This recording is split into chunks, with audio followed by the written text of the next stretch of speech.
आपला पुढचा टॉपिक असणार आहे मृदा निर्मिती आणि जमिनीचा उभाछेद. तर हा आपला तिसरा टॉपिक आहे. आतापर्यंत आपण 2 टॉपिक संपवलेले आहेत. रॉक्स अँड मिनरल्स संपवला. आता आपल्याला काय पाहिजे? सॉइल फॉर्मेशन पाहायचंय आणि सॉइल प्रोफाइल पाहिजे. तर यामध्ये आपल्याला काय काय शिकायचंय? तर आपल्याला शिकायचं आहे मृदा निर्मितीची कारणे, म्हणजे सॉइल फॉर्मेशनसाठी कोणकोणती कारके आहेत, की कोणत्या कारणांमुळे किंवा कोणत्या प्रक्रियेमुळे ती सॉइलचं जे काही फॉर्मेशन आहे तर ते होत असतं. त्याचबरोबर जमिनीचा उभाछेद म्हणजेच काय, सॉइल प्रोफाइल आपल्याला पाहायचे आहे. तर मृदशास्त्रानुसार जमिनीची निर्मिती ही तिच्या मूळ खडकापासून त्याचबरोबर हवामान, प्रदेश, सजीवसृष्टी व काळ ह्या घटकांवर अवलंबून असते. मातीचे खनिजात्मक व रासायनिक गुणधर्म हे काय असतात? मूळ खडकांवर आधारित असतात. काय असतात? मातीचे जे काही खनिजात्मक व रासायनिक गुणधर्म आहेत तर त्याच्या ओरिजिनल जे काही खडक आहेत तर त्या खडकांवर आधारित असतात. तसंच की पहा, आता हवामान जर असेल, आता मृदाशास्त्रानुसार त्याची जमिनीची निर्मिती होते, तर हवामान सतत हे बदलत असतं किंवा सतत चेंज होत असतं. ते कधी कधी एकदम थंड हवामान असतं, कधी एकदम गरम हवामान असतं. तर त्याच्यामुळे सुद्धा काय होतं, मातीची निर्मिती तयार होऊ शकते. कारण जे काय मोठमोठाले खडक आहेत तर काय खडक काय आहेत ते जेव्हा जास्त ऊन असतं त्यावेळेस ते खडक काय होतात, झिजतात आणि ते परत थंड होतात. म्हणजे ही जी काय प्रक्रिया आहे ही सतत जर चालू राहिली तर मातीची निर्मिती साहजिक होणार आहे. त्याचबरोबर सजीवसृष्टी. सजीवसृष्टी काय करते? आता समजा मुंगी ते असतात, तर मुंगी काय होते की छोटे छोटे बारकाले कण काय करतात, इकडून तिकडे म्हणजे ते वारव करतात, काय करतात, छोटे छोटे बारीक कण इथून तिकडे तिथून इकडे असे काय करतात ते नेत असतात. त्याच्यामुळे सुद्धा काय होतं, मातीची निर्मिती होत असते. तर हे जे काय घटक आहेत तर हे घटक माती निर्मितीसाठी काय आहेत, महत्वाचे आहेत किंवा ह्या घटकांवर माती निर्मिती काय असते, अवलंबून असते.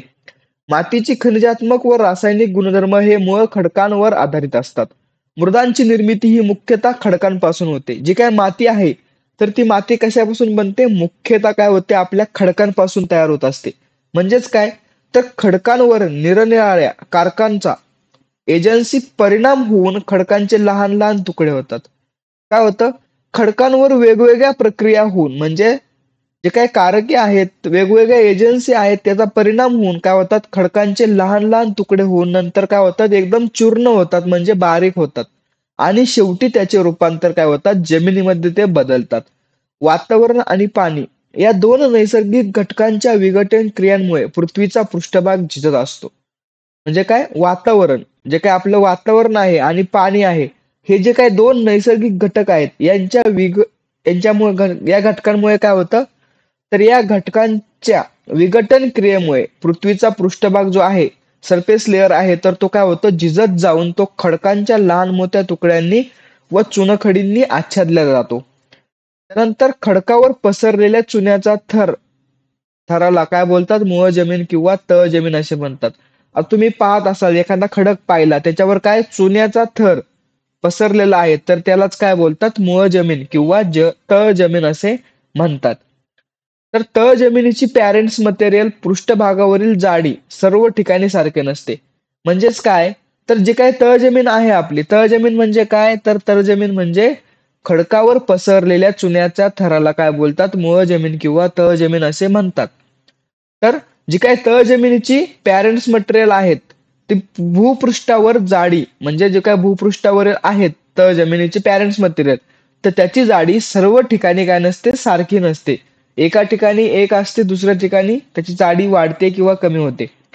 त्यानंतर जमिनीवरील हवा, पाणी, वनस्पती, जमिनीतील सजीवसृष्टी, बर्फ, वारा, उष्णता यांचा जमिनीवर काय होतो, परिणाम होतो. साहजिक आहे, जमिनीवर हवा कधी उष्ण हवा असते, कधी थंड हवा असते. पाणी, वनस्पती, जमिनीतील सजीवसृष्टी, बर्फ, वारा, उष्णता यांचा जमिनीवर परिणाम होतो आणि परिणाम झाल्यानंतर व जमिनीचे रूपांतर लागवडीलायक मातीच्या थरामध्ये होते. मग याच्यानंतर काय होतं, जमिनीवर परिणाम होतो आणि जमिनीचे रूपांतर काय होतात, लागवडी लायक मातीच्या थरामध्ये होतो. म्हणजे आपण त्या जमिनीमध्ये त्या मातीमध्ये आपण लागवड करू शकतो, आपले पीक घेऊ शकतो, अशा या कंडिशन मध्ये ते येते. त्यानंतर मूळ जमिनीच्या वरच्या थरालाच माती असे म्हणतात. म्हणजेच काय, सॉइल. सॉइल म्हणजे काय, की जी काय आपली मूळ जमीन आहे तर तिच्या वरच्या थराला काय बोलतो आपण माती असे म्हणतो. आणि पृष्ठभागावरील मातीचा 30 सेंटीमीटर थर तयार होण्यास सुमारे 6,000 वर्षाचा कालावधी लागतो. आपल्याला असं वाटत असेल की माती जमिनीमध्ये तयार होण्यासाठी एकदम फास्ट प्रोसेस असेल, पण तसं नाहीये. कारण माती सॉइल फॉर्मेशनची जी काय प्रोसेस आहे अतिशय स्लो आहे, अतिशय मंद गतीने ती होत असते. म्हणजेच काय तर पृष्ठभागावरील मातीचा 30 सेंटीमीटर थर तयार होण्यासाठी, फक्त 30 सेंटीमीटर थर तयार होण्यासाठी किती दिवस लागतात? तर सुमारे 6,000 वर्षांचा कालावधी लागत असतो. त्यानंतर जमिनीचे घनरूप मूळ खडकांपर्यंत, परंतु खडकांच्या वर असलेल्या मातीच्या निरनिराळ्या स्तरांच्या उभ्या छेदात सॉइल प्रोफाइल असे म्हणतात. तर ते आपण एकदम डीप मध्ये पाहूया. तर आता आपण सुरू करूया आपला टॉपिक, मृदा निर्मितीचे कारके. तर त्याचे कारके पाहूया आपण, कोणकोणत्या कारणांमुळे आपली मृदा निर्मित होत असते.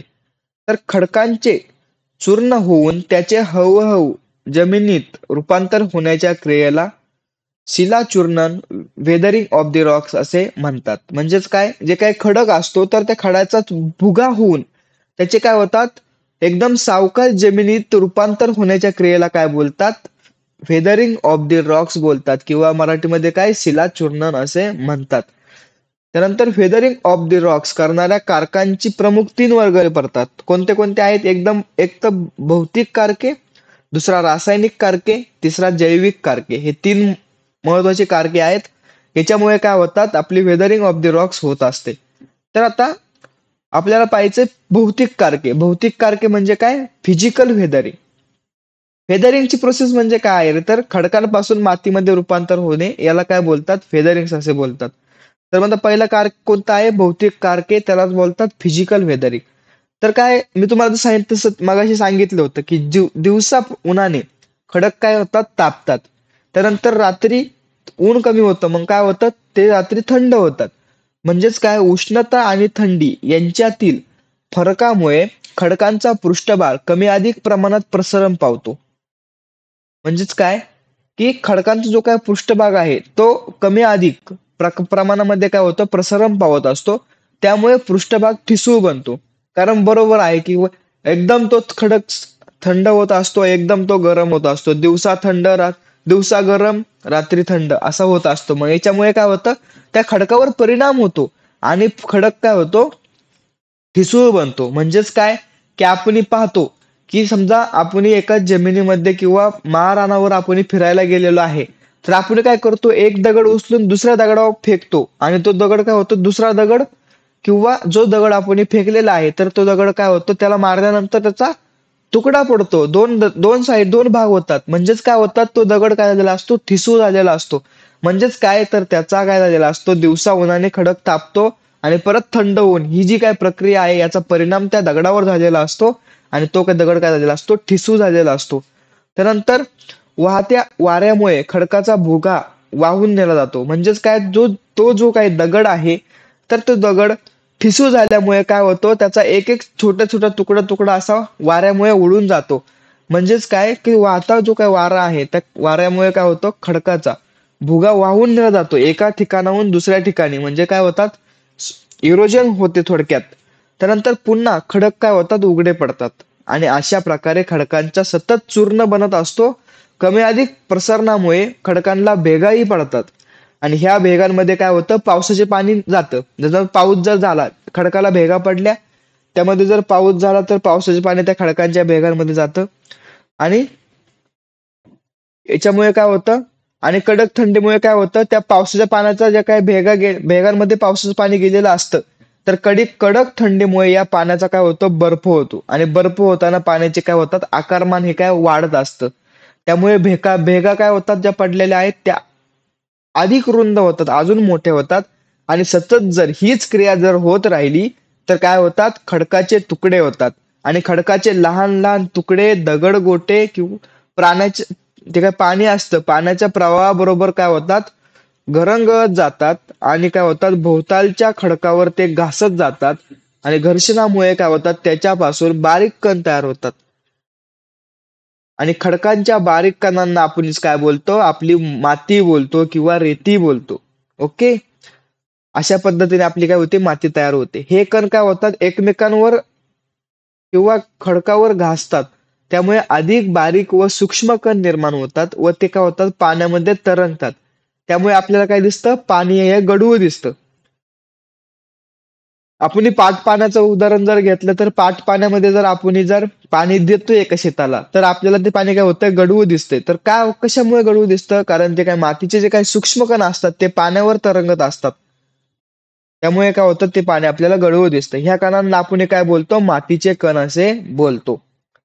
त्यानंतर समुद्राच्या किनाऱ्यावर समुद्राच्या लाटा आदळल्यामुळे खडकांचे पण चूर्ण होते. अजून काय होतं, जर समुद्र ठिकाणी जर खडक असतील, तर जे काही समुद्राच्या लाटा असतात, त्या लाटा सतत त्या खडकांना आदळून आदळून सुद्धा काय होतात, खडकांचा एकदम बारीक भुगा तयार होतो.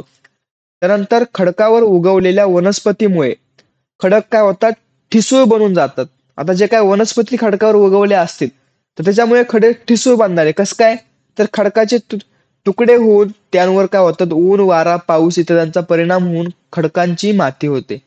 विविध प्रकारचे कृमी, कीटक आणि बिळात राहणारे प्राणी झाडाझुडपांच्या गळून पडलेल्या पानांवर जगतात. म्हणजे जे काय आपले मायक्रो ऑर्गॅनिझम आहेत, सूक्ष्मजीव आहेत किंवा प्राणी आहेत काही जे छोटे छोटे, त्यांच्यामुळे काय होतं, ते काही झाडांच्या पालापाचोळ्यांवर त्याचं जीवन काय करत असतात, पूर्ण करत असतात.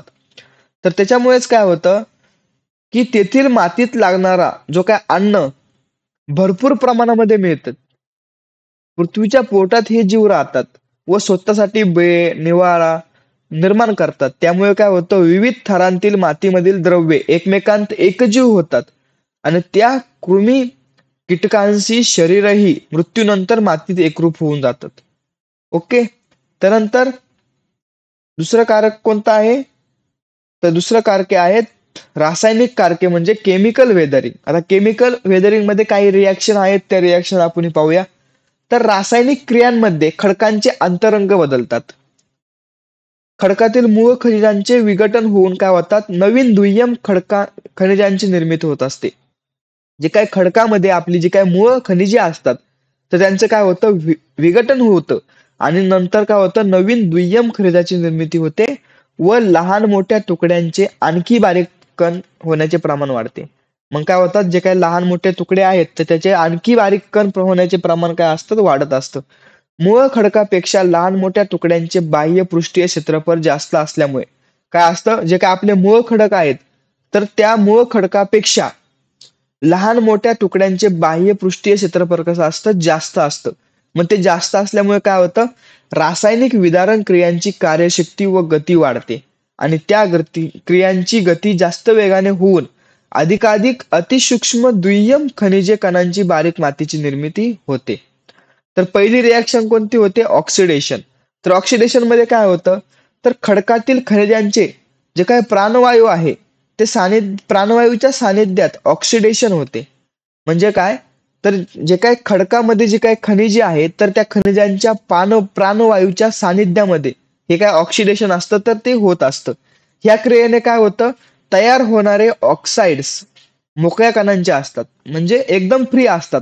ऑक्साईड जे तयार होतात ह्या क्रियेमध्ये, तर ते एकदम मोकळ्या कणांचे असतात. उदाहरणार्थ काय, तर लोखंडाचे ऑक्साईड झाले, काय झालं, लोखंड आहे आपलं, लोखंडाचे ऑक्साईड जर झाले तर काय होतात, की ते तांबड्या रंगाचे संयुग मिळते. तुम्ही जर पाहिलं असेल, लोखंडावर जो काय आपला गंज असतो, तर तो कोणत्या कलरचा असतो, तांबड्या रंगाचा असतो. तर म्हणजेच काय, लोखंडाचे जर ऑक्साईड जर झाले तर काय होतात, ते तांबड्या रंगाचे आपल्याला संयुक्त मिळतं.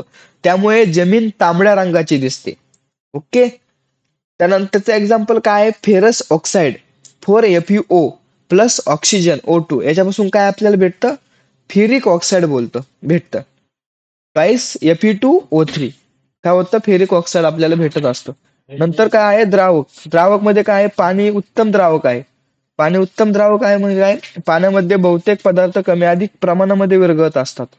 म्हणजेच काय, पाण्यात सेंद्रिय व असेंद्रिय आम्ल असेल तर खनिजे अधिक प्रमाणामध्ये विरघळतात. पाण्याची जर वाफ झाली तर की त्याच्या पृष्ठभागावर ही खनिजे गोळा होतात आणि काय होतात, खारवट जमिनी अशा प्रमाणे तयार होतात. म्हणजे जे काय जमिनीमध्ये आपल्याला जे काय साल्ट असेल सॉइल मधलं, तर ते काय साल्ट आहेत, तर हे काय असतात पाण्यामुळेच तयार होतात. म्हणजेच काय की पाण्यामध्ये बहुतेक पदार्थ कमी अधिक प्रमाणामध्ये विरघळतात आणि पाण्यामध्ये काय असतात सेंद्रिय आणि असेंद्रिय ऍसिड असतं. तर ते काय होतं खनिजे अधिक प्रमाणामध्ये विरघळतात आणि पाण्याची वाफ झाली की जमिनीच्या पृष्ठभागावर ही खनिजे काय होतात एका ठिकाणी गोळा होतात आणि त्याच्यामुळे काय होतं खारवट जमिनी तयार होतात. त्यानंतर तिसरा पॉइंट आपला आहे वायू आम्ल. तर वायू आम्लामध्ये काय आहे वातावरण काही प्रमाणामध्ये आम्लवायू असतात. म्हणजेच काय तर पावसाच्या पाण्यामध्ये ते विरघळतात. म्हणजे त्याचे एक्झाम्पल काय सल्फ्युरिक ऍसिड आहेत, नायट्रिक ऍसिड आहेत. ही जी काही सौम्य आहेत ही प्रमाणात सौम्य प्रमाणामध्ये म्हणजे एकसारख्या जमिनीमध्ये मुरतात आणि ह्या आम्लांचा खडकांवर परिणाम होऊन काय होतात खडक काय होतात ठिसूळ बनतात आणि त्यांचा भुगा होतो. त्यानंतर चौथा आहे सलजन. सलजन म्हणजेच काय तर आपली हायड्रेशन प्रोसेस. हायड्रेशन प्रोसेस म्हणजे काय तर खनिजाचा पाण्याबरोबर होणारा जे काय आपले खनिज असतात तर खनिजाचा पाण्याबरोबर होणारा रासायनिक संयोग म्हणजे सलजन होय. जे काय हायड्रेशन आहे तर हे हायड्रेशन काय आहे खनिजाचा पाण्याबरोबर होणारा रासायनिक संयोग म्हणजेच काय आहे सलजन होतो. माती बनवण्याच्या प्रक्रियेत वाटा उचलण्याच्या खनिजांच्या पाण्यात अंश नसतो. वातावरणात बाष्प असेल तर त्याच्याशी काय होतात खनिजांचा संबंध आल्यास म्हणजे वातावरणामध्ये जर बाष्प जर असेल आणि त्याचा खनिजांचा जर संबंध आला तर काय होतं सलजन होतं म्हणजेच काय हायड्रेशन होतं. उदाहरणार्थ फेल्डस्पार मायका यांचा आकार काय होतं हायड्रेशनमुळे वाढतो. आपण ही फेल्डस्पार मायका हे आपण रॉक्स मिनरल्स मध्ये पाहिलेलं होतं. त्यामुळे ते काय होतात मऊ बनतात आणि शिलाचूर्णन होण्यास मदत होते. उदाहरणार्थ काय हिमॅटाईट ट्वाईस Fe2O3 प्लस पाणी थ्राईस H2O याच्यापासून काय आपल्याला भेटतं लिमोनाइट्स भेटतं. हिमॅटाईट प्लस वॉटर याच्यापासून लिमोनाइट्स हे काय होतं फॉर्म होतं. त्यानंतर पाण्याचे विघटन काय होतं पाण्याचे विघटन होऊन पाणी हे काय आहे सौम्य आम्ल म्हणून खनिजांवर परिणाम करते. त्यामुळे खनिजांचा सर्व किंवा काही भाग पाण्यामध्ये विरघळतो. पाण्यापासून वेगवेगळ्या झालेल्या हायड्रॉक्सिलच्या कार्बन डायऑक्साईडचा वायूशी संबंध जर आला तर त्याचे काय होते रूपांतर कार्बोनेट व बायकार्बोनेट मध्ये होते. म्हणजे काय हा पॉइंट लक्षात घ्या की पाण्यापासून वेगळ्या झालेल्या हायड्रॉक्सिलचा कार्बन डायऑक्साईड वायूशी संबंध जर आला तर त्याचे काय होतात रूपांतर कार्बोनेट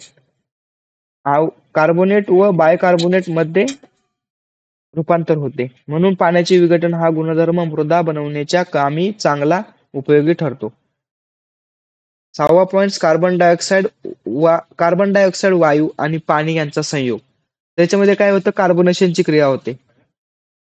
तर काय आहे खनिजे जास्त प्रमाणामध्ये विरघळण्यासाठी याचा चांगला उपयोग होतो. वातावरणामध्ये काय होतं 0.3% कार्बन डायऑक्साईड वायू असतो. किती असतो 0.3% कार्बन डायऑक्साईड वायू असतो. पावसाच्या पाण्यामध्ये त्याचे प्रमाण किती होते 0.45% असते. म्हणजे हा काय होतो वाढतो. म्हणजे जेव्हा आपल्या एन्व्हायरमेंट मध्ये 0.3% कार्बन डायऑक्साईड असतो तर त्याच्यानंतर पावसाच्या पाण्यामध्ये काय होते त्याचे प्रमाण वाढते 0.45% असते. तसेच सेंद्रिय पदार्थ जमिनीत कुजताना जे काही सेंद्रिय पदार्थ असतात तर ते जमिनीमध्ये कुजत असताना कार्बन डायऑक्साईड तयार होतो. कार्बोनेशन प्रक्रियेमध्ये काय होतं कार्बोनेट व बायकार्बोनेट तयार होतात. उदाहरणार्थ काय आहेत तर चुनखडी आहेत. चुनखडी अधिक कार्बोनिक आम्ल याच्यापासून काय फॉर्म होतं कॅल्शियम बायकार्बोनेट तयार होतं. त्यानंतर रिडक्शनची जी काय प्रोसेस आहे तर काय होतं रिडक्शन मध्ये एखाद्या पदार्थामध्ये ऑक्सिजन निघून जाणाऱ्या क्रियेला रिडक्शन असे म्हणतात. म्हणजेच काय होतात आपले जे काही ऑक्सिजन असतो तर ऑक्सिजन एखाद्या पदार्थामधून निघून जातो तर त्याच्या जे काही क्रिया असते तर त्या क्रियाला रिडक्शन असे म्हणतात.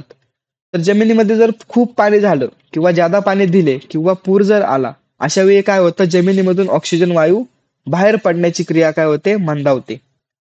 त्यानंतर जैविक कारके बायोलॉजिकल एजन्सीज म्हणजे काय खडकाची झीज होऊन माती तयार होण्यात जीवजंतूचा देखील फार मोठा वाटा असतो. आता खडकाची झीज जर होणार आहे म्हणजे खडकाची झीज होऊन आपली काय होते माती तयार होत असते. याच्यामध्ये काय आहेत जे काय आपले जीवजंतू आहेत किंवा मायक्रो ऑर्गॅनिझम्स आहेत याचा खूप मोठा वाटा आपल्याला पाहायला मिळतो. सर्वात प्रथम काय असतं मूलद्रव्यांच्या आधाराने सूक्ष्म जंतू असेल शेवाळ बुरशी व नंतर तुरळक वनस्पतींची काय होते, वाढ होते. त्याचा नाश झाल्यावर काय होतात, सूक्ष्मजीवांद्वारे कुजल्यानंतर, म्हणजे समजा आता झाडाची जर पालापाचोळा असेल किंवा काय असेल तर यांच्यामुळे काय होतं, सूक्ष्मजीवांचं काय होतं की सूक्ष्मजीवांद्वारे काय होतं, ते पालापाचोळा कुजला जातो आणि कुजल्यानंतर काय होतं, सेंद्रिय पदार्थ निर्माण होतात. या प्रक्रियेत काय होतात, वेगवेगळे आम्ल पदार्थ तयार होत असतात व खडकांची झीज व्हायला आपल्याला काय होते, मदत होते. म्हणजे सेंद्रिय पदार्थ निर्माण झाल्यानंतर काय होतं, या प्रक्रियेमध्ये वेगवेगळे आम्ल पदार्थ तयार होत असतात व ते खडकांची झीज व्हायला आपल्याला काय होते, मदत होते. तर कोणकोणते आहेत वनस्पती, तर वनस्पतीमध्ये काय आहे, घराच्या दगडी भिंतीवर झाडे उगवलेली दिसतात. जे काय आपल्या आता वनस्पती आहेत, आता समजा घराची जे आपण एखादा तुमचं पडीक घर असेल, त्या घराच्या भिंतीवर काय असतं, तुम्हाला काय असतं की तुम्हाला तिथे छोटी छोटी झाडे उगवलेली दिसतात. अशा भिंती नंतर ढासळतात. का ढासळतात, कारण उगवलेल्या झाडांची मुळे काय होतात, खोल शिरण्याचा प्रयत्न करत असतात. खडकावर उगवलेल्या झाडामुळे काय होतात, खडक ठिसूळ बनतो व त्याचे तुकडे होतात. झाडाच्या मुळातून काही ठराविक आंबले पाझरतात, मुळे सडतात, तेव्हाही काही आंबले काय होतात, तयार होत असतात. आणि हीच जी काय प्रक्रियांमुळे खडक काय होतं, आपला ठिसूळ बनतो. ओके. त्यानंतर प्राणी. प्राणी काय आहेत, उंदीर असेल, आपला घूस असेल, खेकड असेल, ससा असेल, मुंग्या असेल, त्याचबरोबर वाळवी असेल, वाणी, शेणकिडा असेल, गांडूळ असेल, इत्यादी जे काही प्राणी आहेत, ही जमिनीमध्ये काय करतात, बेये करून राहतात. तेव्हा काय होतं, ठिसूळ झालेल्या खडकाचे कण जमिनीच्या पृष्ठभागावर टाकतात आणि त्यावर हवामानाचा परिणाम होऊन त्याची माती बनते आणि जमिनीतील गांडूळ काय करतो, अन्न पोषणाकरिता माती खातो. त्याला जर अन्न पोषण आहे, आपलं आर्थवम आहे आपलं, तर ते आर्थवम काय आहे, आपल्या डिकम्पोजिशन साठी आपण वापरला जातो. मग ते काय आहे, त्याची जमिनीसाठी, जमिनीतील गांडूळ काय करतं, अन्न पोषणाकरिता माती खातो आणि तीच माती काय करतो, तो जमिनीवर टाकत असतो. तर माती तयार होण्यासाठी एकूण 5 गोष्टींची मदत होते. एक कोणती आहे, हवामान. हवामानाची मदत होते. त्याचबरोबर मूळ खडक, उंच सकल पृष्ठभाग व जीवमंडल आणि काळ, ह्या 5 गोष्टींची काय होते, आपल्याला माती तयार होण्यासाठी मदत होत असते. वरील सर्वच मृदा निर्मिती कारके एकाच प्रकारची माती तयार करण्यासाठी उपयोगी पडत नाहीत. प्रत्येकाची कार्यपद्धती ही काय वेगळी आहे, ती आपण एक एक पाहूया. तर हवामान, हवामानाचे काय मदत होते आपल्याला, तर विविध प्रकारच्या मातीची निर्मिती होण्यासाठी हवामानाचा परिणाम हा सर्वात जास्त होतो. म्हणजे पाऊस, त्याचबरोबर तापमान. तापमानाद्वारे प्रत्यक्षपणे मृदा निर्मिती व अप्रत्यक्षपणे नैसर्गिक वनस्पतींच्या प्रभावावर प्रभुत्व ठेवले जाते. थंड प्रदेशात कमी झिरपलेल्या अतिसूक्ष्म कणीय खनिजांचे प्रमाण कमी असते. त्यामुळे काय होतं, अशा जमिनीची निर्मिती होते. या उलट उष्ण व दमट अशा विषुववृत्तीय प्रदेशात विदारण क्रियांचा परिणाम भूपृष्ठावर अति खोलवर झालेला आपल्याला दिसून येतो. ओके. उष्ण व उपउष्ण आणि समशीतोष्ण कटिबंधात काय होतात, आढळणाऱ्या जमिनीचे फरकाचे मूळ कारक तेथील नैसर्गिक तापमान वर्षभर जास्त असते आणि उलट बहुतांश समशीतोष्ण प्रदेशात जमिनी काय होतात, हिवाळ्यामध्ये गारटल्यामुळे विदारण व माती निर्मिती प्रक्रियेमध्ये खंड पडतो. तापमानात सर्वसाधारणतः 10 डिग्री सेल्सिअसने जरी वाढ झाली तरी रासायनिक क्रियांचा वेग वाढून पूर्वीपेक्षा वेगाने काय होतात, विदारण क्रिया घटत असते. म्हणजे जरी तापमानामध्ये 10 डिग्री सेल्सिअस जरी वाढलं तरी रासायनिक ज्या काही क्रिया आहेत त्यांचा वेग वाढून पूर्वीपेक्षा जास्त वेगाने विदारण क्रिया काय होतात, घडत असते. त्यानंतर जमिनीतील जीवजंतूंची वाढ आणि सेंद्रिय पदार्थांचे विघटन यांच्यावर काय असतं, उष्णतेचा चांगला परिणाम होतो. मात्र तापमान वाढीमुळे काय होतात, नत्र आणि सेंद्रिय पदार्थाचे प्रमाण, सिलिका ॲल्युमिनियमचे प्रमाण कमी होते.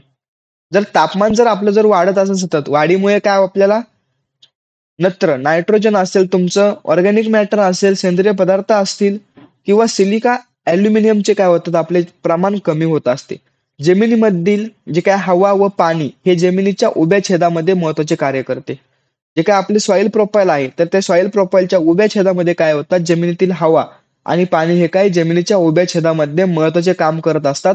पाऊस पडल्यानंतर जमिनीतील नत्र, कार्बन, मृदा संपृक्त स्थिती आणि एक्सचेंजेबल हायड्रोजन यांच्यामध्ये काय होते, वाढ होते. आणि वाढ झाल्यानंतर काय होतं, तर जमिनीचा जो काही पीएच असतो तर तो काय होतो, कमी होतो, सामू कमी होतो आणि पाण्याची पातळी वाढली की हवेची पातळी कमी होते. तर ही एक गोष्ट तुम्ही लक्षात घ्या की जर पाण्याची पातळी वाढली, जमिनीमध्ये जर पाणी वाढलं तर जमिनीमध्ये काय होणार आहे, हवेची पातळी काय होणार आहे, कमी होणार आहे.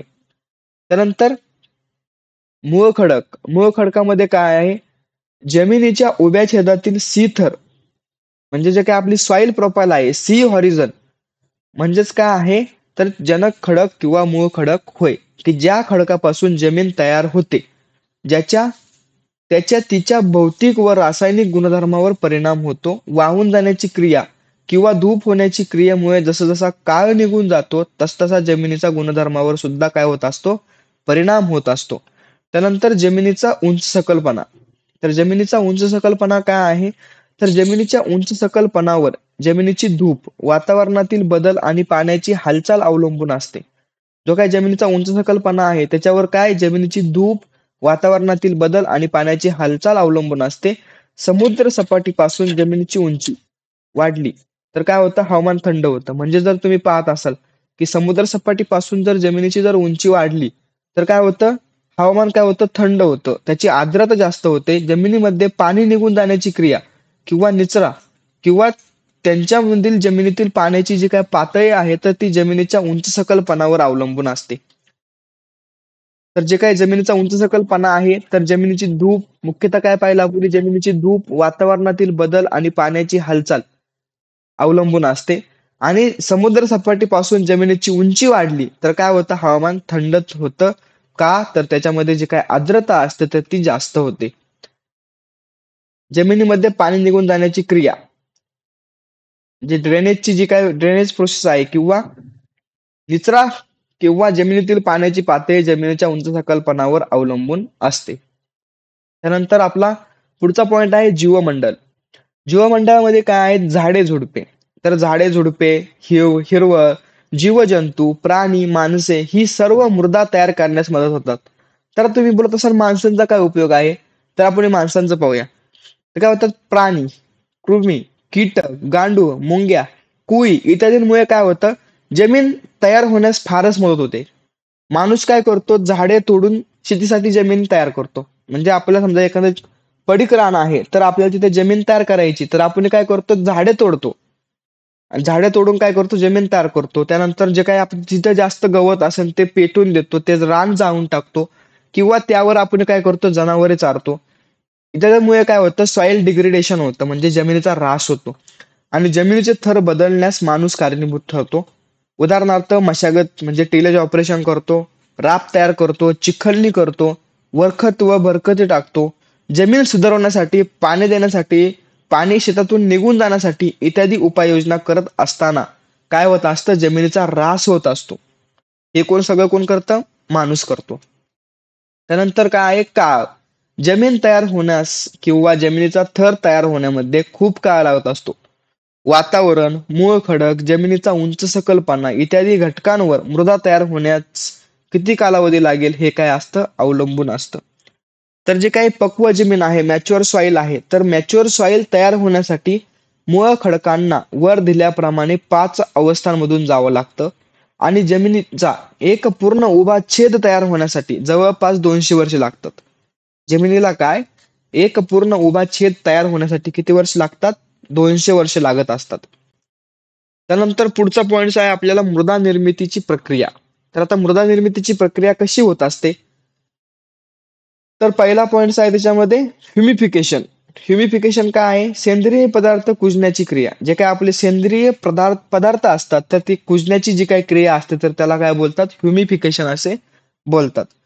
तर याच्यामध्ये काय आहे, तर जमिनीचा सर्वात वरचा थर, जो काही जमिनीचा सर्वात वरचा थर असतो म्हणजेच काय, कुजलेल्या सेंद्रिय पदार्थांचा भाग, याला काय बोलतात आपण, A0 असे म्हणतात. या थराचे गुणधर्म हे सेंद्रिय पदार्थ कशा प्रकारचे होते आणि कुजण्याची क्रिया कशा प्रकारे झाली यावर अवलंबून असते. A0 हॉरिझन या थरामधून काय, या थरातून जाणारे पाणी वाहून जात असताना बरोबर सेंद्रिय आम्ल घेऊन जाते आणि काय होतंय, A1 आणि B1 थर तयार होतो.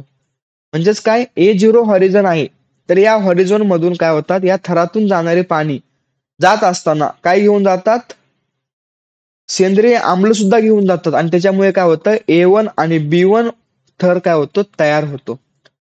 त्यानंतर इल्युव्हिएशन आणि एल्युव्हिएशन हे दोन कन्सेप्ट आहेत. इल्युव्हिएशन म्हणजे काय तर बाहेर वाहणे किंवा निघून जाणे.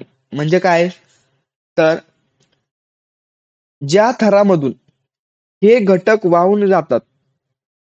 कोणते घटक आहेत तर जमिनीच्या थरांत होणाऱ्या पाण्याच्या हालचालींवर तिच्या थरांची रचना अवलंबून असते. इल्युव्हिएशन म्हणजे काय की बाहेर वाहणे किंवा निघून जाणे.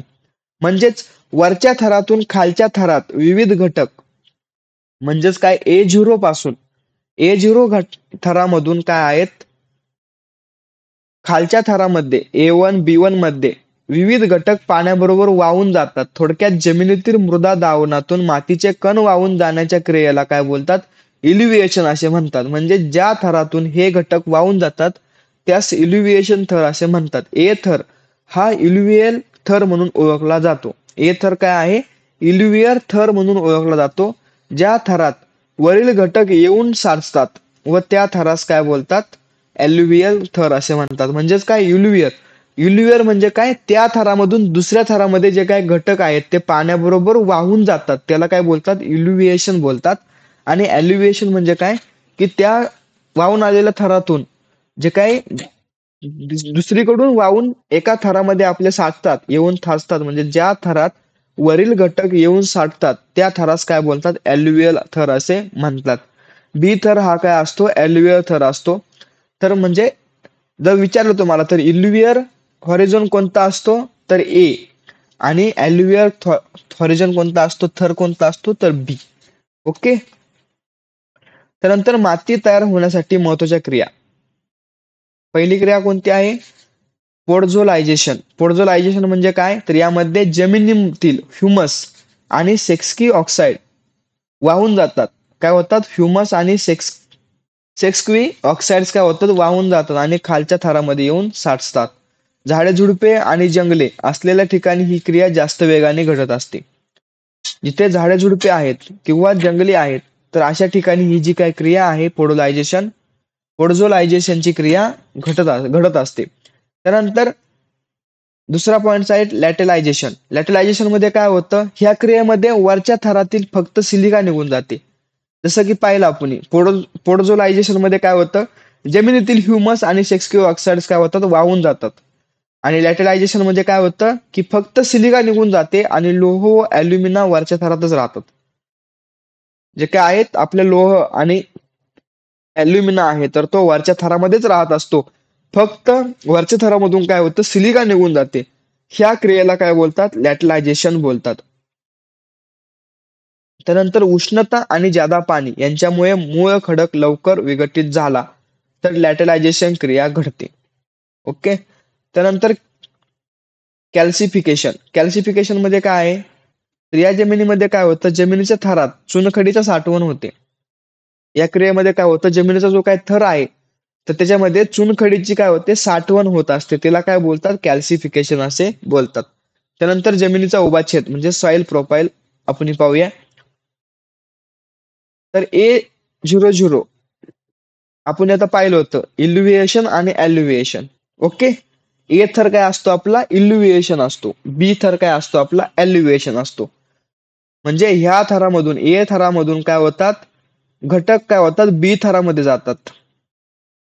हा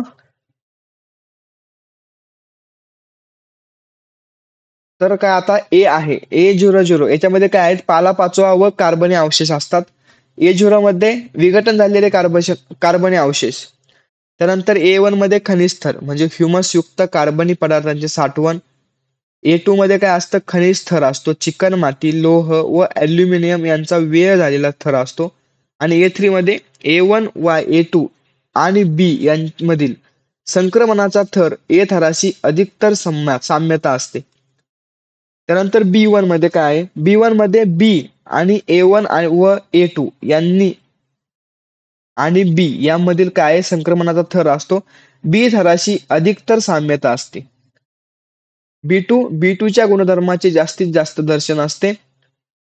त्यानंतर B3 बी आणि सी थरातील संक्रमणाचा थर बी थराशी अधिक साम्यता असते. C1 मध्ये काय खनिज थर, मूळ खडकाचा थर सोडून लवणे व ऑक्साईड्स याची साठवण होते. C2 मध्ये काय होतं, तळाचा खडकालगतचा घट्ट थर तयार होतो. आणि डी मूळ खडक म्हणजेच बेड रॉक्स हे आहेत, हे जमिनीचा उभा छेद आहे. तर आता याच्यामध्ये आपण एकदम बारीक पाहूया की सॉइल प्रॉपर मध्ये काय आहे, जमिनीतील अशा विविध बदलांमुळे थर निर्माण होतात. जे काय आता आपण हे जे काय पाहिलं, तर हे वेगवेगळे बदल आहेत. A0 पासून तर आपण डी पर्यंत वेगवेगळे बदल पाहिले. तर ह्या बदलांमुळे काय होतात, थर निर्माण होत असतात. आणि जर जमिनीच्या पृष्ठभागापासून उभा छेद घेतला तर असे थर दिसतात. म्हणजेच काय आहे, जो काय व्हर्टिकल जर घेतला जमिनीच्या पृष्ठभागावरून व्हर्टिकल छेद जर घेतला, व्हर्टिकल हॉरिझॉन जर घेतले, तर असे थर आपल्याला दिसून येतात. यालाच काय बोलतात, जमिनीचा उभा छेद म्हणजे सॉइल प्रोफाइल असे म्हणतात. जमिनीच्या उभ्या छेदातील थरांना काय बोलतात, स्तर म्हणजेच हॉरिझॉन असे म्हणतात. उभ्या छेदातील थरांना काय बोलतात, हॉरिझॉन असे म्हणतात. त्याच्यानंतर जमिनीच्या उभ्या छेदांच्या मुख्य 3 स्तर असतात. एक ए हॉरिझॉन, एक बी हॉरिझॉन आणि एक सी हॉरिझॉन असे असतात. तर मूळ द्रवाखाली खडकच असतो. जमिनीच्या पृष्ठभागावरील ए हॉरिझॉन क्षार पाण्यासोबत खालच्या थरात वाहून जातात. म्हणून या वरच्या स्तरात काय असतात, क्षार जास्त प्रमाणामध्ये आपल्याला आढळत नाही. कारण काय होतात, स्तरामधून ते काही क्षार आहेत, पाण्यामुळे पाण्यासोबत खालच्या स्तरामध्ये काय होतात, वाहून जातात. स्तरातून वाहून आणलेल्या क्षारांचे प्रस्थापन म्हणजे डिपोजिशन होते. यालाच काय बोलतात, क्षार समृद्ध क्षेत्र किंवा झोन ऑफ इल्युमिनेशन असे म्हणतात. 2 स्तरांमधील मातीचा कणांचा आकार आणि पोत, रचना, रंग इत्यादी बाबतीत भिन्नता आढळून आपल्याला येते. त्यामुळे एक स्तर दुसऱ्या स्तरापासून वेगळा होतो आणि ओळखताही येतो. आपल्याला तो आयडेंटिफाय करता येतो. तर आणि ब स्तरांना संयुक्तरित्या सोलम असे म्हणतात. जो काय आपला ए हॉरिझॉन आणि बी हॉरिझॉन आहेत, तर याला काय बोलतो आपण, संयुक्तरित्या सोलम असे बोलतो. आणि मुख्य स्तरांचे A0, A1, A2, A3, B1, B2, B3 आणि सी, के असे उपस्तरही तयार होतात. तर अशा पद्धतीने आपला जो काही टॉपिक होता आजचा, तर तो टॉपिक संपलेला आहे. मृदा निर्मिती आणि जमिनीचा उभा छेद म्हणजे मृदा निर्मिती आणि सॉइल प्रोफाइल हा आपला टॉपिक कव्हर झालेला आहे. तर ह्या टॉपिकचे तुम्हाला नोट्स आपल्या टेलिग्राम चॅनलमध्ये तुम्हाला भेटून जातील. टेलिग्राम चॅनलचे लिंक्स आपल्या डिस्क्रिप्शन बॉक्समध्ये देण्यात आलेले आहे. टेलिग्राम चॅनल जॉईन करून तुम्ही ह्या ज्या काही नोट्स आहेत, ह्या नोट्स तुम्ही तिथून डाउनलोड करू शकता. तर थांबूया आपण आपल्या आजच्या व्हिडिओमध्ये. भेटूया पुढील नवीन व्हिडिओमध्ये. धन्यवाद.